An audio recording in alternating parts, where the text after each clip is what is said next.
ছিল আমাদের বিসর্জন, আমি এখন সেখানেই যাচ্ছি। মানে কাল ছিল তো ভিতরে একদিন পর আপলোড করছি। এখানে একটু স্পিডটা বাড়ানো আছে কারণ অনেক রেকর্ডিং হয়েছিল, অতটা স্পিড যদি কমাতাম হতো না। বললাম হ্যাঁ রেডি। এখানে মাকে বরণ করা হচ্ছে, আমার মা এখানে বরণ করছে। এবার এখানে সিঁদুর খেলা হচ্ছে, তারপরে এবারে এই ভ্যানে তোলা হবে, সেই জন্য সবাই প্রস্তুতি নিচ্ছে। প্রথমে সব ছোটো ছোটোদেরকে তাড়ানো হয়ে গেল, আমি তো বাইরেই ছিলাম। তারপরে এখানে মাকে সবাই মিলে তুলে আনছে, এবার ভ্যানে চাপানো হবে। অনেক ভালো লাগছিল, এতজন তুলেছে তাও। তারপরে কোনোমতে যেভাবে হোক তোলা হয়ে গেল। তারপরে আমি একটু সামনের থেকে দেখিয়ে দিই, এই দেখো এখানে আমরা অর্ধেক রাস্তা আমরা কিছুটা চলে এসেছি। এটা হচ্ছে আমার মা, আমাদের মুখ সিঁদুরে ভরে গেছে। এখানে সবাই এত ডান্স করছে আর আমার যে এত মাথা খারাপ লাগছে আমি যে কিছু বলার নেই। সারা রাস্তা মনে হয় যদি 2 ঘন্টা হেঁটেছি তার মধ্যে 1.5 ঘন্টা থেকে নাচেই করেছে। তারপরে দেখো সবাই লালা লালা নাচ করছে। এখানে আমি দেখলাম এই লাইভ চলছে। যাই হোক, এখানে সবাই মানে মজা করছে, হ্যাঁ আমারও মজা হচ্ছে, বাট আমি নাচি এবার না। পুরো পাড়া তো তাকিয়েই আছে আর আমার খুব হাসি লাগছে। এরা তো যেমন শর্ট খেয়ে গেছে নাচছে, একটু স্পিড বাড়ানো আছে সেটা আলাদা ব্যাপার, এটা এত নাচছে যেমন শর্ট খেয়ে গেছে। আরেকটা কালী প্রতিমা ছিল বাট সেটা দেখানো হয়নি কারণ এত ভিড় ছিল। এখন তো সন্ধ্যা হয়ে গেছে, এদের নাচই শেষ হচ্ছে না।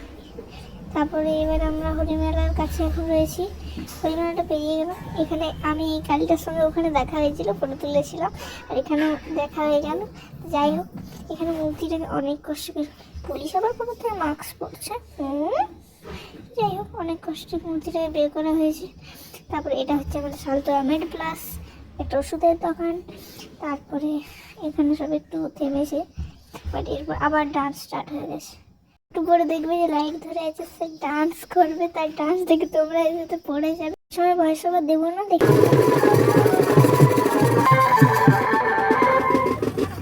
এবার আছে লাইটিং ম্যানের ডান্স।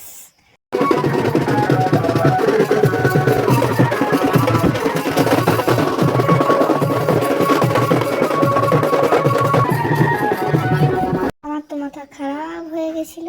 তারপরে এখানে আমি দাঁড়িয়ে দাঁড়িয়ে পোজ হচ্ছি কারণ সবাই তো নাচছে, আমি কেউ। তারপর আমার মাথাটা এত ঘোরাচ্ছিল যে, তো যাই হোক মাথা ঘোরায়নি, দ্যাটস অ্যাক্টিং, বাট একটু তো মাথা খারাপ। এবার আমরা চলে এসেছি সেখানে যেখানে প্রতিমাকে বিসর্জন বা নিরঞ্জন দেওয়া হবে। তো দেখো আমরা চলে এসেছি।